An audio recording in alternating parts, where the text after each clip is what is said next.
పూజ అందుకుంటున్నటువంటి ఏకైక క్షేత్రం అన్నవర క్షేత్రం. దేవాలయంలో పనిచేసేటప్పుడు ఉండవలసిన పెద్ద అర్హత ప్రేమ కలిగిన హృదయం.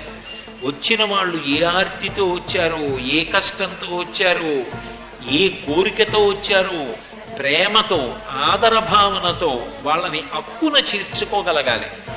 క్రమశిక్షణతో మనం నిలబడగలిగామనుకోండి, భక్తులందరూ కూడా క్రమశిక్షణ పాటిస్తారు. అటువంటి క్రమశిక్షణ అనేటటువంటిది దేవాలయాలకి అత్యంత ముఖ్యం.